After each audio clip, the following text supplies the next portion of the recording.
Ladies and gentlemen, welcome to another episode of the Hitting the Field podcast. It's your host, Jeremy Brener, and today we have our third Last Dance recap podcast. We're recapping episodes 5 and 6. We have approached the midway point through the Last Dance, and I'm here to talk about it today, but I can't do that on my own, so I brought some of my pals from Hitting the Field along with me for the ride. Joining me here from last week's episode, Mr. Ross Bernstein. Ross, what's going on, man? I'm having a pretty good day. RIP to Don Shula to start. I have to give that as a big Dolphins fan. Had my Dolphins cap on all our day. Condolences to the Shula family for their loss. Yes. Yeah, overall, pretty good day. Great episodes last night. Excited to talk about it and recap it. Yes, and joining me on the Hitting the Field podcast for today's episode, Miss China Davis. China, what's going on? Hi, I'm good. I'm excited. I love those episodes from last night. So yeah, we had some pretty interesting. Episodes, most of which was focused on the 1992 and the 1993 finals, or I guess the 91. After the second and third championships is what majority of the episodes chronicled last night, and as well as the 92 Dream Team and that whole experience.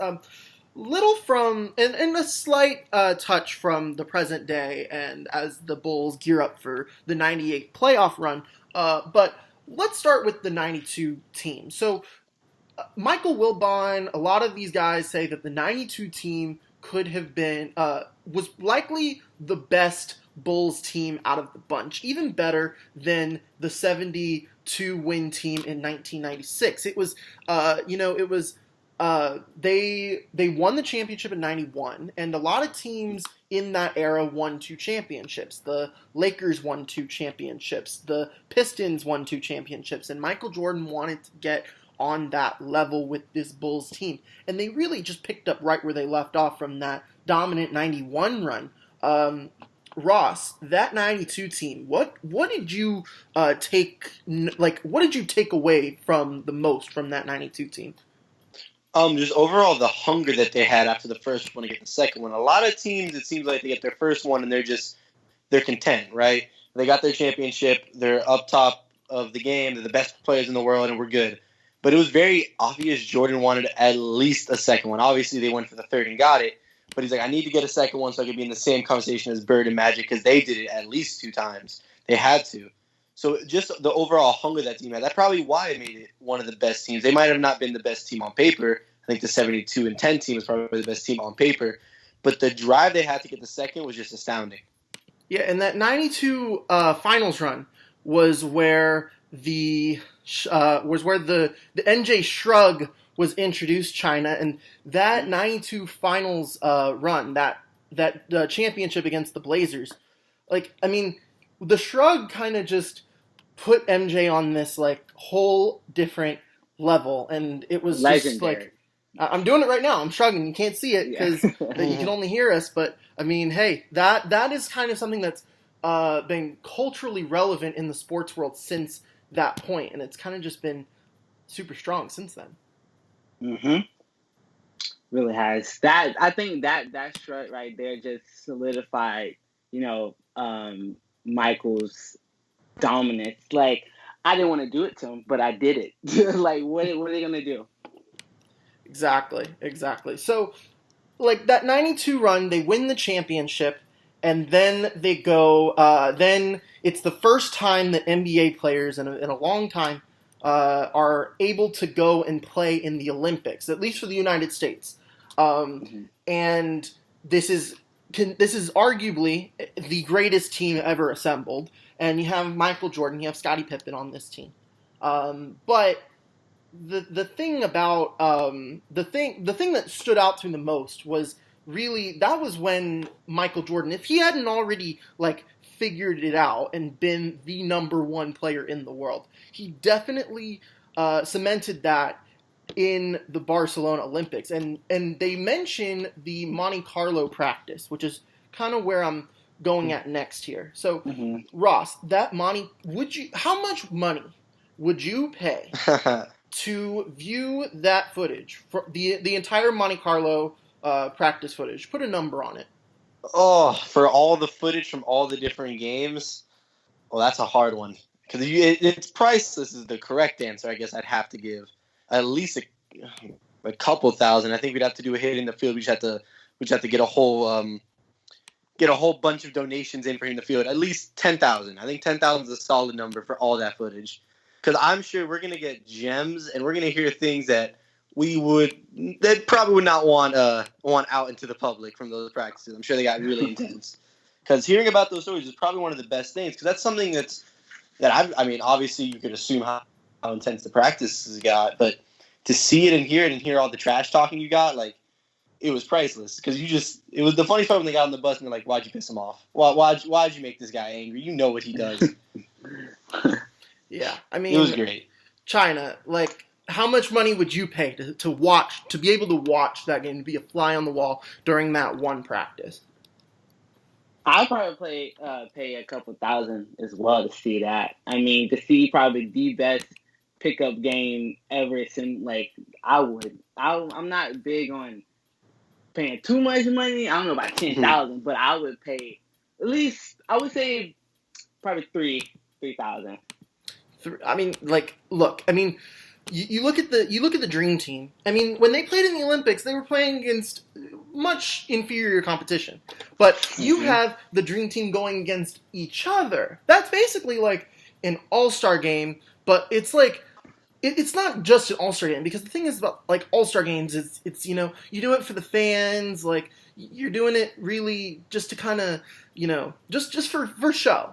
I feel like this is a different setting than the All-Star game. This is like war almost. You're putting the best of the best together, and you're not no crowds, no nothing. Like, you're trying to win the basketball game. And to me, and that was when they saw, oh, this Michael guy is pretty good, pretty pretty good. Yeah.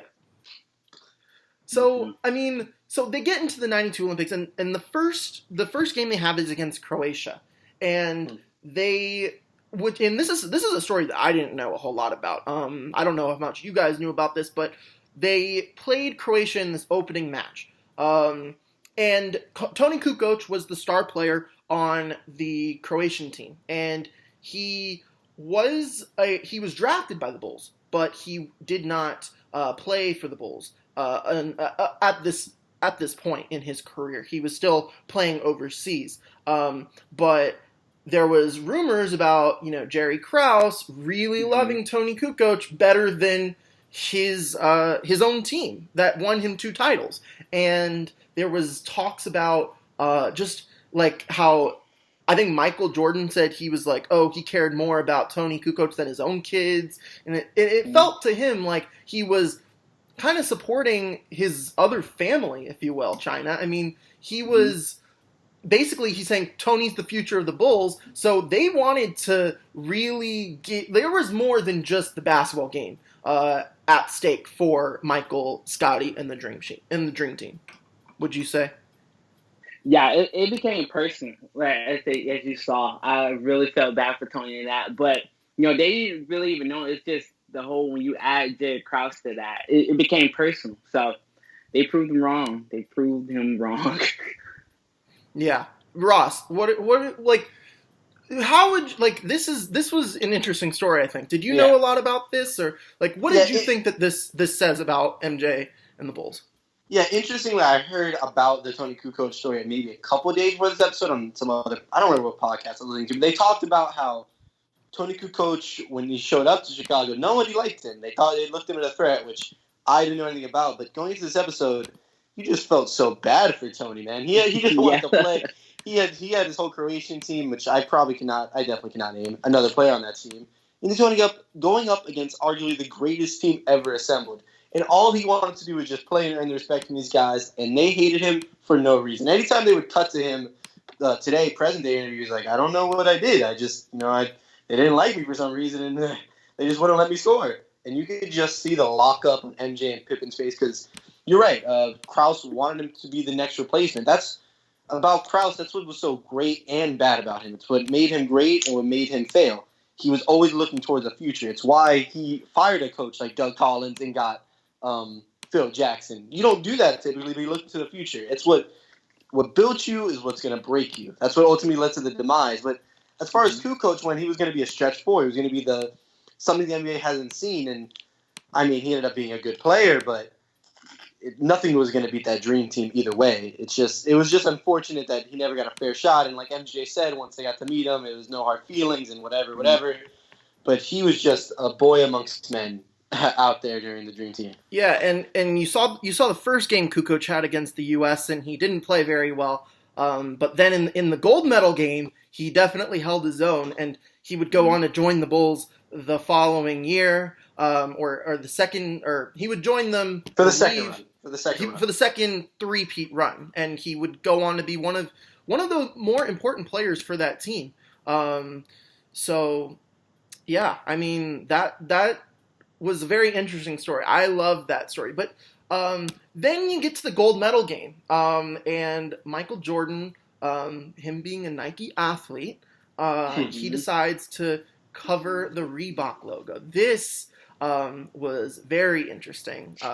And I remember an interview last night. I forget her name, but it was about how, even in like getting a gold medal had to have been some kind of controversy with that, because Michael Jordan brought attention to it by wearing the American flag over the Reebok logo. And I mean, look, China, I know you know about this stuff through through the minor that's major. So I've been in class with you, Ross, you as well. But we see how important it is to wear the brands of the people that you sponsor. And when you're not a Reebok athlete, it's that there's a big controversy. And Michael was loyal to his Nike brand. What did you think about that particular incident? I thought it was genius. Honestly, I respect Michael so much for that. He's a Nike guy. This is my brand. This is who I signed a contract with. This is who gives me money. I'm not about to disrespect, the brand that is paying me all this, who I'm representing for another brand. I thought it was brilliant. I thought, honestly, if I was looking at it and wasn't really thinking about it, I just thought, oh, he's just carrying the flag on the shoulder to represent, the U.S. So I respect Mike for what he did. I thought it was genius. I have no problem with it. Reebok, it is what it is. He's a Nike guy. This is my brand. I signed with this brand. I didn't sign with any other brand. Sorry, it is what it is. Yeah, Ross, like, do you think that was the right move by Jordan to cover the Reebok logo during just a simple patriotic moment? Yeah, I mean, we learned a lot about Jordan through this doc, but one thing we definitely learned is he's about his money. He's not worried about anyone else. He's worried about his money. And he did what was right with him. And the way he did it was so genius, because it's impossible to say an athlete and be like, what are you doing repping the American flag? You better take that off and show our jacket. Because then what does Reebok going to look like saying you need to take off the American flag? He just did it in a way that was just checkmate. There's nothing you could say. There's nothing you can do. I wore your stupid jacket. I'm not showing the logo. I'm repping the American flag. And there's nothing you could say or do about it, because you'll look in the wrong if you tell me to take it off. He's about his money. He's about his brand. And you can't blame him for doing that. I think it was the right move. Yeah, I mean, that's just how it goes. And I mean, look, if it were me, I would understand it. But also, like, he was wearing Reebok the whole Olympics, and he wasn't covering it then. I don't see what, like, yes, it's important, and the crowning of the gold medal team is a huge moment, and I just, to me, I don't think it would have been that big of a deal. I mean, I know I'm saying this as an outsider, but to me, I feel like it's just, to me, I just feel like it didn't. It was made into something a lot bigger than it needed to be, and that's from Michael and from the media's perspective. I think that Michael, I understand his reasons behind it, but I don't think Nike would have been like, oh, you're no longer a Nike athlete now because you're wearing Reebok at the closing ceremony. Like, you've been wearing Reebok the whole Olympics. And the media kind of put a lot into it because the media is, kind of clawed at him. And this is kind of where I want to go into a little bit next. So, at this point, Michael Jordan's won 2 titles. He's won a gold medal. And now the media is going out for his head. And, I mean, hey, you have 2 titles. And I remember them in Sam Smith's Jordan Rules book is the first time where we really see some negative press against Michael Jordan. And, he's won 2 championships. He's seen as this, the best player in basketball. People want to go, you have a target on your back, China. I mean, do you think that, why do you think that people decide to bring down those who have success? I think honestly it's to prove that nobody's perfect. They looked at Michael like, all right, this guy hasn't done anything.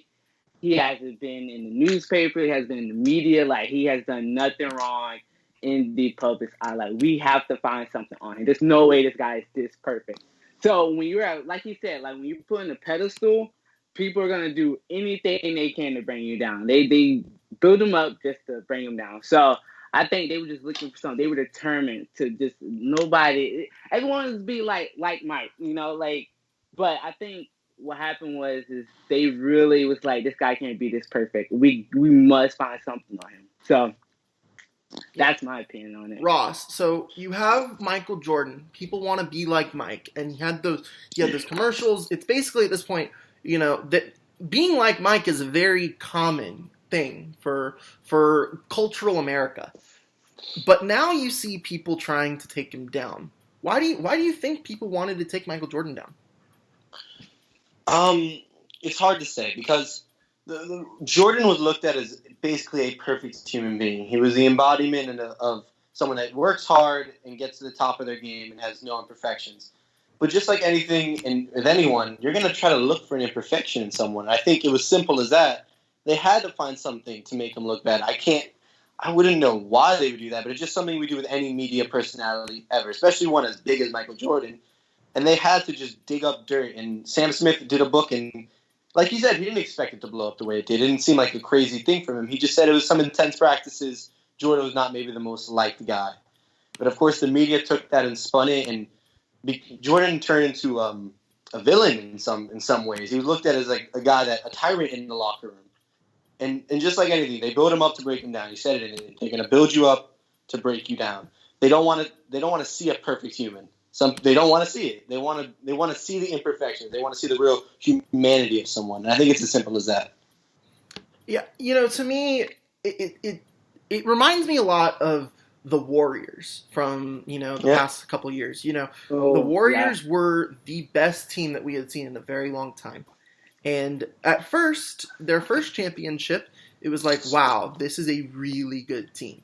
And, we're just really excited for them because they built it, from the ground up. Then they go on to win 73 games. They lose in the finals. And they were seen as like almost the villain. And, when LeBron James beat the Warriors, that was like, wow, we have slayed the dragon. And then the dragon came back in the form of Kevin Durant with 5 other heads.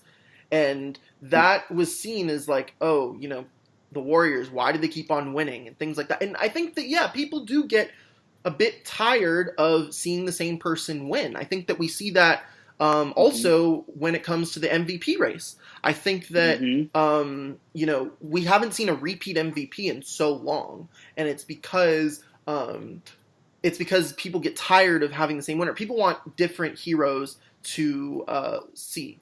And I think Giannis is similar. Giannis is different because he's so fresh and so different than a lot of the other guys that have been behind him. But even now you see Giannis as someone who people are looking to take down because, they're like, oh, Giannis is going to leave in free agency, things like that. So I think that this is very common for a lot of heroes or a lot of champions. People want to see other people win. People want parity. And when Michael Jordan, who was the first team to three-peat since I believe the 60s.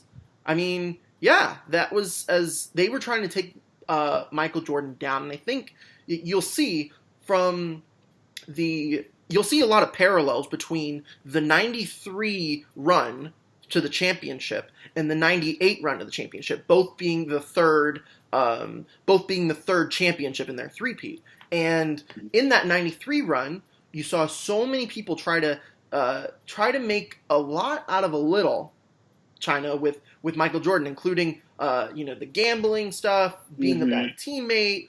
Do you think that was fair? I don't. I think they just, like you said, they saw something and they just made it bigger than what it was. It looked like they planted a seed just to make it, just kept watering, just making sure it grows bigger. I don't think it was fair. I think with gambling, it's such a big, it's big issue, with rehab and stuff that could escalate from it. So it's like, oh, Michael Jordan has all this money and he's gambling. Like, oh, America's hero has a gambling problem. That makes huge headlines. So I think how they treated him about that was just wrong, and it mentally broke him down, as we saw. Yeah, I don't think he did anything wrong either. At the end of the day, he didn't break any laws. He might have broken a moral law that some people have, but that's not his responsibility to keep up with.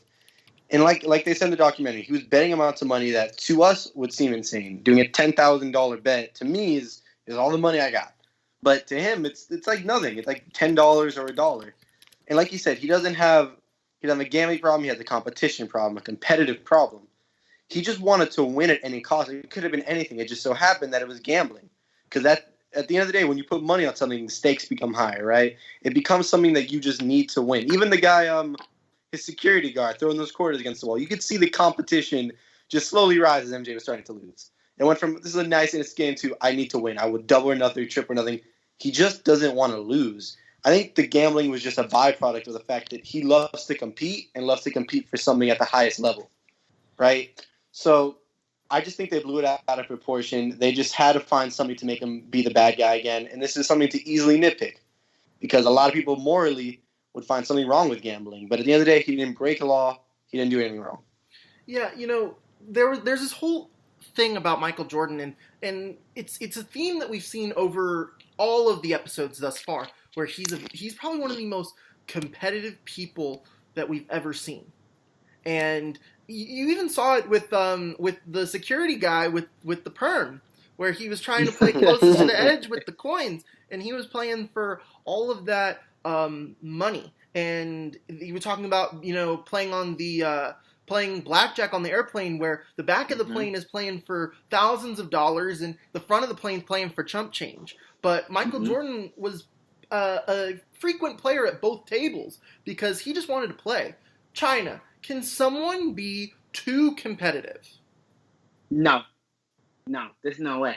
There's no way. Like he betted on himself too. So in my eyes, that competitiveness is what made him different, what set him apart from everyone else. You can't be too competitive. When it comes to sports, when it comes to your mindset, if I want to win, I want to win. I'm going to do any and everything at all costs to make sure I win. So I don't think you can't be too competitive. There's no such thing. Yeah. Ross, so Michael Jordan said he has a competition problem. Does he have a competition problem? Yeah, but the competition problem resulted in 6 championships, backed 2 three-peats, all the MVPs, all the defensive things. It's only a problem if it was hurting him. But you could see that the only problem that could have arisen from it is that maybe nowadays you could see maybe he's not as happy as he would back then because he's not competing as often. But if you don't have that in you, you're not going to win those back-to-back three-peats. It's just you don't have a desire. There's some players that have no problem going to the NBA. That's as far as their dream could reach, right? I made it to the NBA. Whatever's next is gravy. It's a cherry on top. If I make a couple $1 million, great. If I win a championship, even better. But whatever. Jordan was validated only by winning. Nothing else mattered. Going to the NBA meant nothing to him if he wasn't a winner. Anything he didn't win in was a problem. So that drive that ultimately might be his downfall in life is what made him MJ. So you can't put a price on something like that. You need that competitiveness. Yeah, I don't know if someone can be too.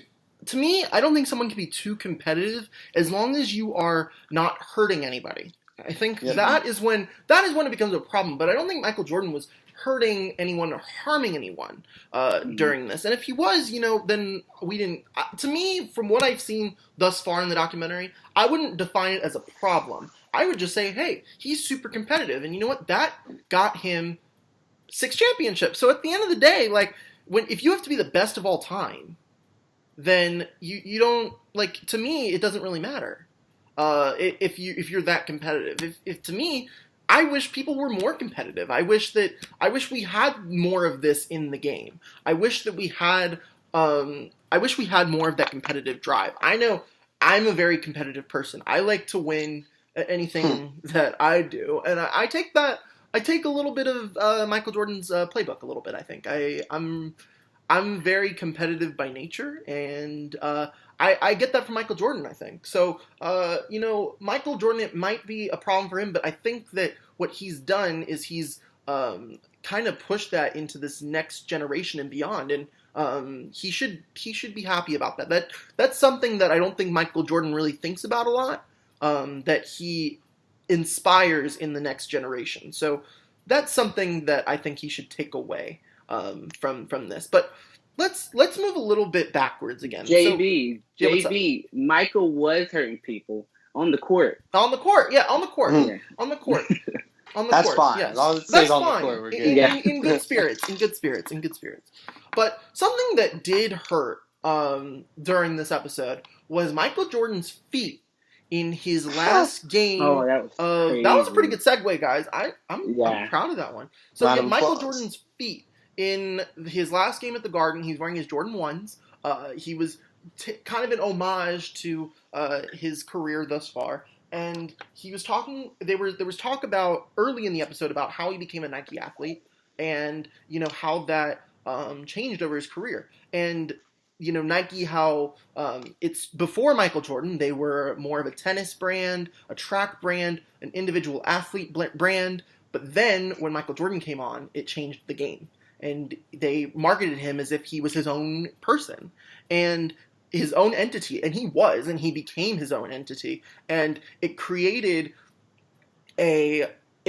just a phenomenon, a cultural phenomenon. People wanted MJ. You saw Justin Timberlake last night in the documentary talking about it. I mean, this was the thing, and it still is, in my opinion. I mean, China. I mean, how many people do you know still have Jordans? Everyone I know has a pair, either 3 or more pairs of Jordans, easily. Unlike me, I don't have a pair. I need to get a pair. Honestly, I'm gonna probably order those retro ones that I saw on the. I was thinking the same thing. I kept looking. I'm like, man, those things. But that'll be cutting in my travel money. So, but I would. They're worth it to me after watching that episode. Ross, you're more of a shoe guy, I'd say, than me and China are. So, talk about the Jordan shoe. Your experience with Jordans.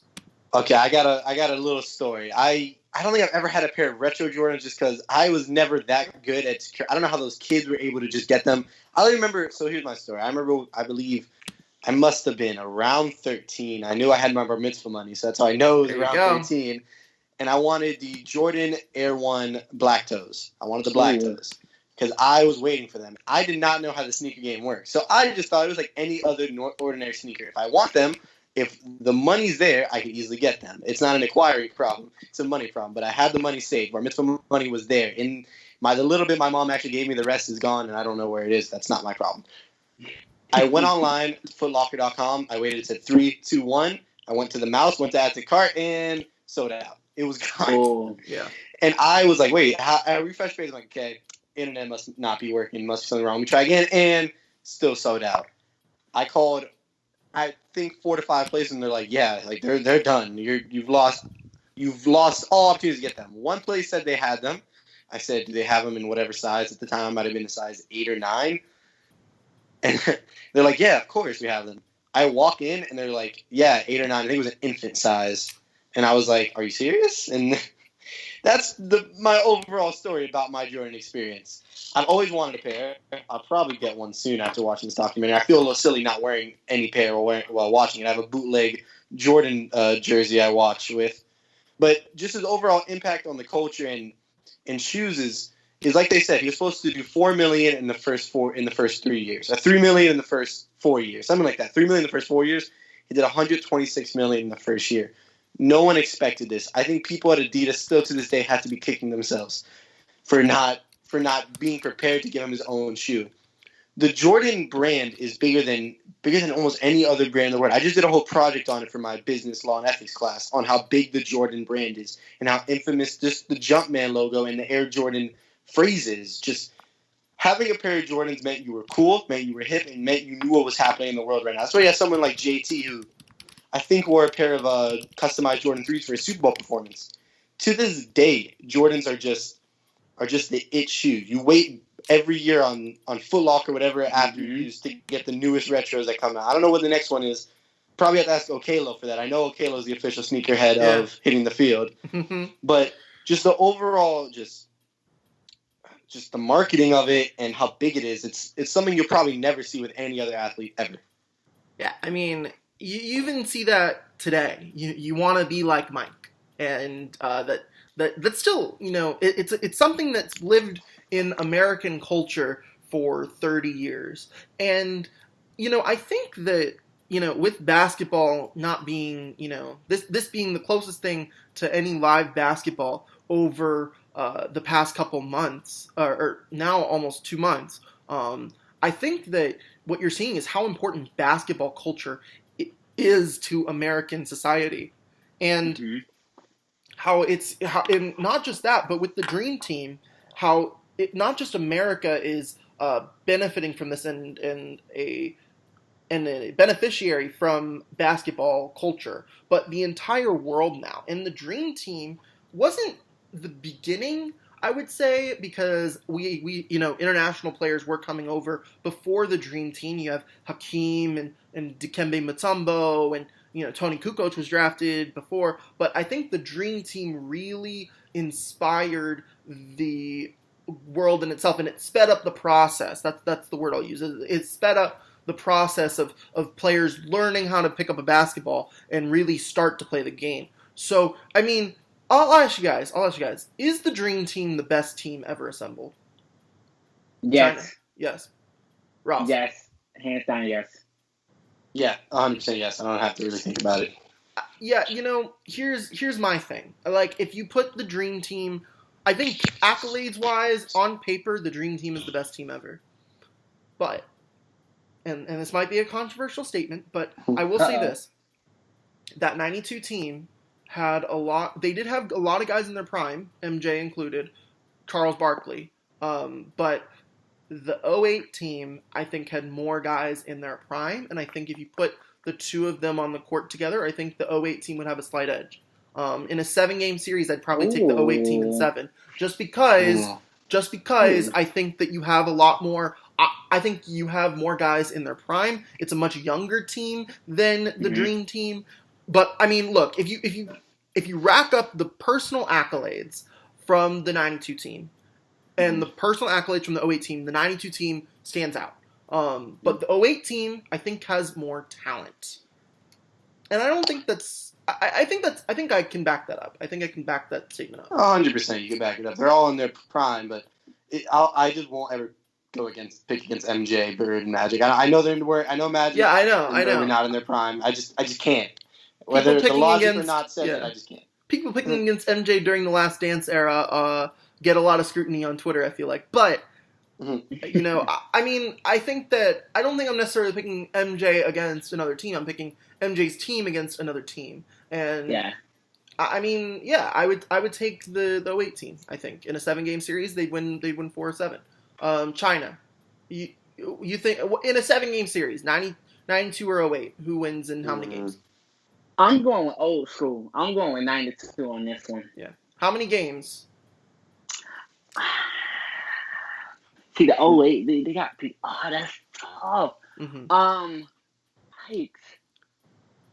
I'm going to go with Hmm. Ross, what you thinking? Man. How many games? I don't know. That's I gotta. Hey, China Jordan doesn't go to 7 games. Yeah, Jordan. no, he 6, doesn't. He doesn't. 92 He and ends 6. it in 6. He doesn't. He That's wouldn't. one suit. It's not possible. Yeah. So 6. I don't know. That way teams. Yeah. Mm-hmm. All right. So let me pull this out, and we'll go to something else. So Isaiah Thomas, there was talk about Isaiah Thomas more so from last week. It was briefly mentioned in this episode where Isaiah Thomas was not part of the 92 team, but it wasn't. The thing is, and people think it's because Michael Jordan did not have that same relationship with Isaiah Thomas as he did with everyone else. But there was now this added discussion of Isaiah Thomas wasn't good with a lot of the Dream Team. Now, Ross, did that surprise you in any way? No, not at all. No one liked that Pistons team. They were a dirty team, not in a bad way. They're just aggressive. They were the bad boy Pistons. They were called the bad boys for a reason. No one wanted to play against them because they just seemed like I can't think of a word that I could say on this podcast. They just didn't seem like cool guys. They did not seem like they were team players. It seemed like Magic, Jordan, and Bird had respect for each other, but it didn't seem like the Pistons respected anyone. No one respected the Pistons, and I don't think Jordan ever forgot about them not shaking their hand after losing to them in the conference finals. I just like he said, it just was not going to be a good fit for the team. It would have not made the team look good. Maybe that Jordan specifically didn't say we can't have him. He denied it. Of course, that's the theory that Jordan said he can't be on it. But it wouldn't have surprised me if most of the players on that team said, we don't want that guy on here. We don't respect that guy. We're essentially going on a vacation. Obviously, we're playing the Olympics, but we're going to win this. We're going on a nice vacation. We want to have some good times together. We don't want this guy around. Mm-hmm. Yeah, China. What did you think about Isaiah Thomas's relationships with the Dream Team? And, why? Do you think that was the real reason why he didn't make the team? I think, like he said, he was qualified to be on the team, but the chemistry on that team was also a big part of them winning and being competitive, yet having that respect for each other. So I think, honestly, that probably was the reason why. They didn't want to break that chemistry, that respect for each other. I'm pretty sure they respected him, as a player. Like Jordan said, he's easily the second best behind Magic, but due to the problems and the issues that they had, they didn't want to ruin that chemistry and that bond that they had going into something special like that. So, and so let's take a look at this. So, the Dream Team. If you put Isaiah Thomas on the team, who's off that team? I would assume that it's John Stockton, because John Stockton point guard, Isaiah Thomas point guard. But apparently, I'm reading this Wikipedia page, and it's not from Wikipedia. There are sources cited that apparently Isaiah Thomas. This is from the book called "When the Game Was Ours," and this book, this is what it says. Isaiah killed his own chances when it came to the Olympics. Nobody on that team wanted to play with him. So that's from Magic Johnson. That's a quote from Magic Johnson. That's what he said. Stockton broke a bone in his leg. So John Stockton was injured.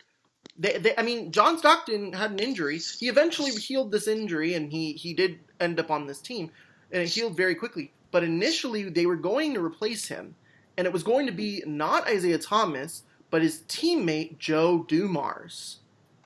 Thomas was not even going to be the first substitute. Is that disrespectful, China? I think that is. That's pretty, oh man. The backup. So they weren't even considering him for, wow. It's personal. That's definitely personal. Yeah, that's crazy. Wow. I have no words. That's a slap in the face, honestly. Yeah, it's disrespectful, but it's on par with what they were doing anyway. It's not surprising news. I think it would have had anybody in the world on that team except for Isaiah Thomas. I think come up with whatever fake excuse they want to say, it just didn't work out. He just didn't end up on the team. There was no way he was going to be on that team. There could be literally one roster spot, and he'd be the only human on earth that could play it. And they'd be like, you know what?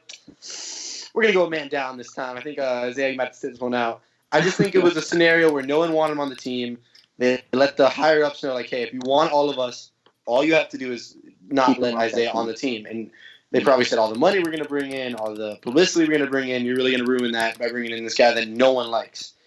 So maybe if Isaiah Thomas shook Jordan's hand that one game and accepted defeat, maybe everything would have been different and he would have been not as mad. But to be like, I cannot believe I didn't make the team after disrespecting all these different players and all these different greats, like it's your fault. You dug your own grave. Yeah. China. I mean, like I mean, to me, I think that Isaiah Thomas that showed, how, your reputation is important. Your reputation is very important. And I mean, I see here that they eventually chose Clyde Drexler over Isaiah Thomas for the final roster spot. So Drexler made the team, and I mean, he came off of a finals run, so that makes sense that Clyde makes it over. That Clyde made it. I thought he was a bit more solidified on that team, but that's interesting. So let me get this. Let me get this out of the way. 92 team, is that team better with Isaiah Thomas on it than with Clyde Drexler or John Stockton? Is that team better with Isaiah Thomas on it? Oh, China, do you think yes or no? I'm gonna go with take Clyde Drexler off the team because that's who made it over Isaiah Thomas. Is that team better with Isaiah Thomas on it? I think they are better. Yeah, Isaiah Thomas. Yeah, for sure. He's a dog. Mm-hmm. So you can't take that away from him. Yeah, He's a great point guard, and he has that dog in him. Like I said, like he's down to get dirty, do whatever he has to do. Mm-hmm. Ross, what you think? Yes on paper, but no on court. Chemistry matters, and the fact that no one wants to play with him and no one's going to want to move the ball is going to hurt the team. On paper, sure, he's such a great player, but at the end of the day, chemistry matters even in the Olympics. Yeah, that's where, and ultimately, I think that's why he didn't make the team. So now let's move to this '93 run. So the coming off of an Olympic gold medal, he's coming off of his 2 championships. He's got all this scrutiny. And then he goes into the 93 conference finals to face the New York Knicks, who were coming into their own and playing their best basketball to that point. That Knicks team very much showed a lot of similarities with the Bad Boys Pistons in terms of their physicality. Ross, how underrated is that Knicks team? Extremely underrated. Players like Starks and Oakley. I think they called them the Twin Towers down in the middle, Ewing and Oakley. Mm-hmm. It was such an aggressive, amazing team that it was exactly the antithesis of what the Bulls needed. The Pistons are the ones that were able to beat the Bulls because they were just so aggressive and so mean that they just outpowered them. And this is exactly the team that was built to beat this Bulls team. This Bulls team was great at moving the ball. They had the triangle offense. Of course, defensively, a stout. They had Pippen, amazing defender. Jordan, of course, and Rodman, of course. But there's something about those 2 big guys in the middle that if you go in that air, you are going to have a really rough night. You are going to knock you down. They essentially took the Jordan rules without calling them the Jordan rules. They didn't give them a fancy name. They just said, hey, look, you go in the air all day, Mike, if you want. Do whatever you want to do. But you're going to pay the price. And players like Starks is probably one of the more underrated players. He's such a great offensive and defensive force, and just the tenacity that team had. They were built to beat that Bulls team. Mm-hmm. And a lot of people thought they could have beat that Bulls team. They even went up 2-0. But at the end of the day, Mike's going to get it done. Mike is Mike. That's all I got to say. Yeah. I mean, China, that Knicks team, do you think that's the best team that... So if we take away the let's take all the teams that Michael Jordan has faced so far. The Celtics, the Pistons, you have the Suns, the Lakers. Yeah. All these teams, where do these Knicks stack up? Do you think they're the best team that they've played thus far, or where would you rank them? I guess. I think pound for pound, yeah. I think like Ross said, like that team was built to beat that Bulls team. So I think for me they're number one. I think, and I hate to say it because with the Lakers and the Celtics and not even include the Trailblazers, but looking at the talent that team had, the size they had, it was like two great teams, the talent, size, chemistry. They played well, played as a team, played team ball. Pound for pound, that team had the ability, could have beat that Bulls team. Yeah. But when you got Michael on your team, it's hard. It's impossible, as we saw.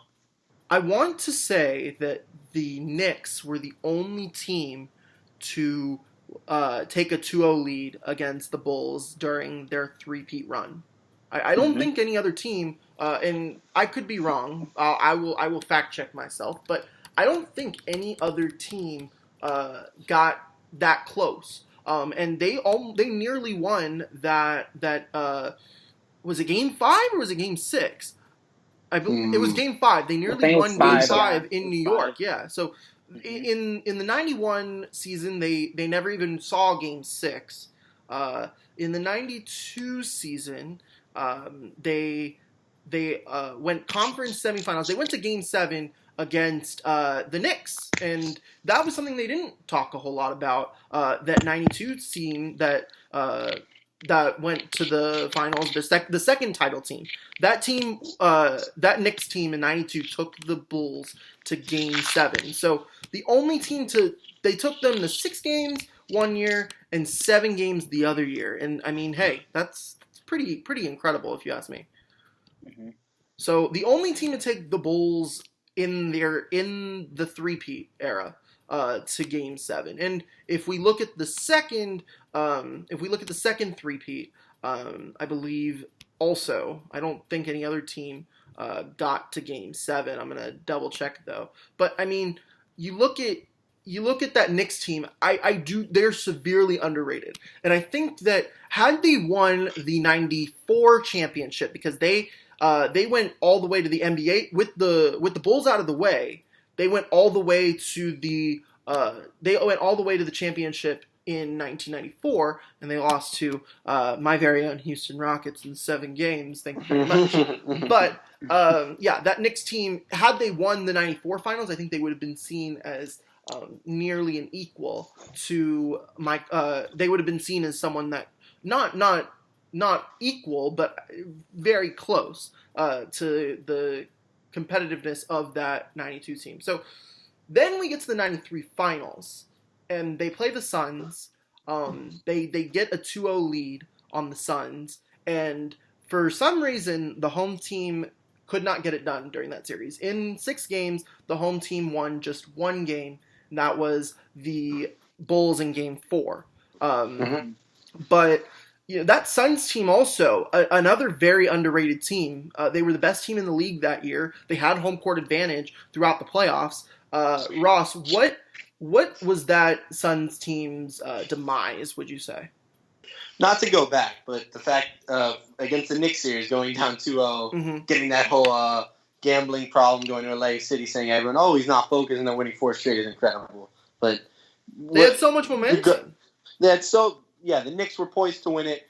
Everything was stacked up against the Bulls. But once again, pissing off Michael Jordan is never a good idea. The media, a player, it doesn't matter. If he's angry, there's nothing you can do. My cousin always tells me, when I watched him as a kid, he turned on a switch that no player ever will do again. Once you turn on the switch, there's no turning it off. There's nothing you can do. You're going to win that game. So I just had to address that, because to me, I didn't know all about that gambling scenario in Atlantic City. So learning about that last night made his story even more incredible somehow.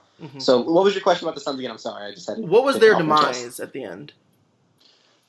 I don't know if you could say demise. Like, why could they not stop Michael Jordan? Because no one can stop Michael Jordan. There you go. It's a simple. I mean, like, I hate to be redundant. I guess I answered my own question. Yeah, like once Michael decides we're not losing this game, like you said, hey guys, look, we're going back to Phoenix. I'm packing 1 suit. We're not doing this. We're playing 1 game. We're gonna win it and we get out of here. All right. And then you did it. Charles Barkley is a great player. He won MVP that season. The Suns had the best record in the league that year, but there was just something about MJ in the 90s you couldn't stop. It's as simple as that. I hate to say it over and over again, but once the switch was on, it's over. Yeah, that was the closest Charles Barkley ever got to a championship. But China, I'm only packing 1 suit. How awesome is that moment? I think I was downstairs and I just kept rewinding to that part. I was like, this man is a bad man. Literally got on the bus. How are you gonna get on the bus? Tell your team, all right, I'm packing one suit. That's it.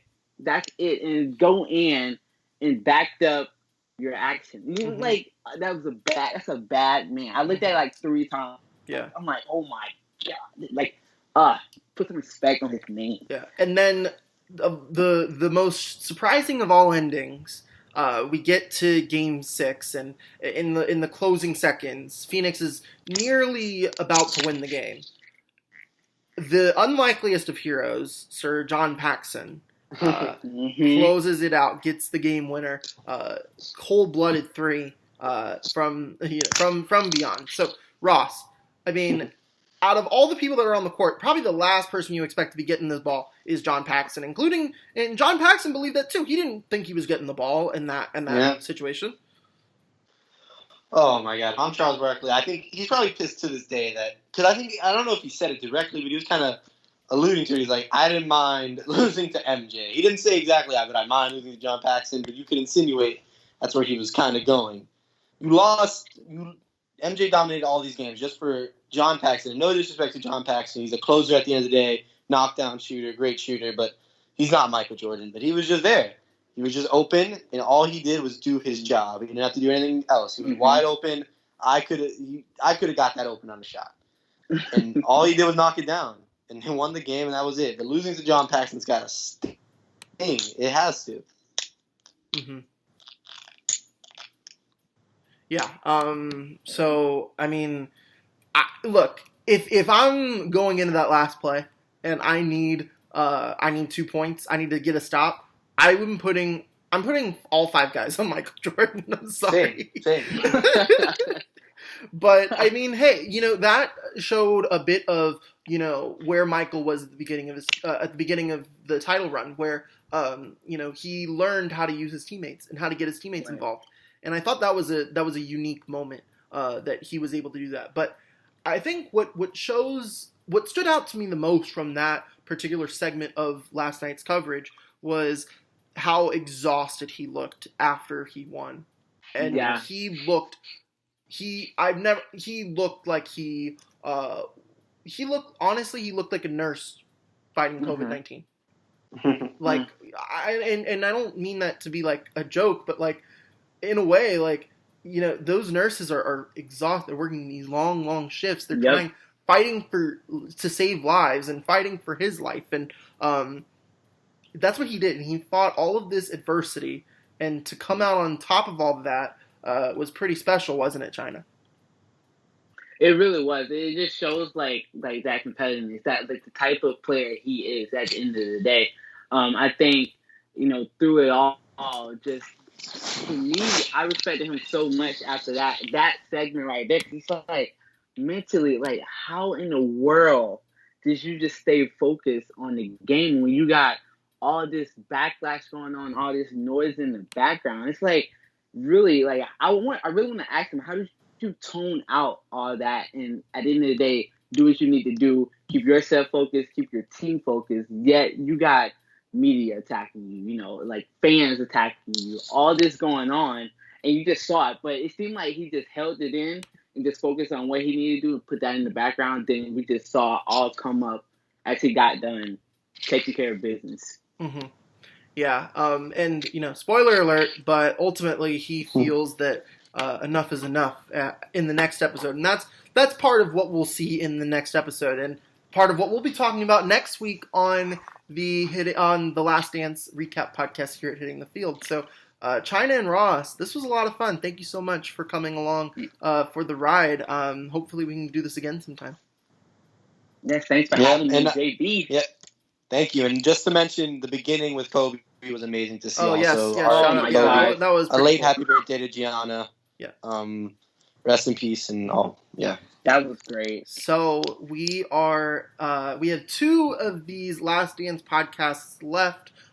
So be sure to check those out every Monday here at Hitting the Field by subscribing to us on YouTube and following us on Twitter and Instagram for the latest. And even though graduation has come and gone, we are still working on getting sports coverage throughout the summer here at Hitting the Field, especially when hopefully sports return, which I feel like we are getting closer and closer every day. So we will be here for that when it happens. But for now, we have the Last Dance podcasts every Monday, more Hitting the Crew podcast coming soon, the Take Me Out to the podcast also coming out with our baseball-centric podcast. And later this week, I'm hoping to get a football schedule podcast up. I have worked all weekend on building my version of the schedule. It took me 4 or 5 days, guys, but I got it done today. So I'm hoping to share that with you guys over the next couple of days. So be sure to tune in to the Hitting the Field podcast for more. And again, thank you so much for tuning into this episode, and we'll catch you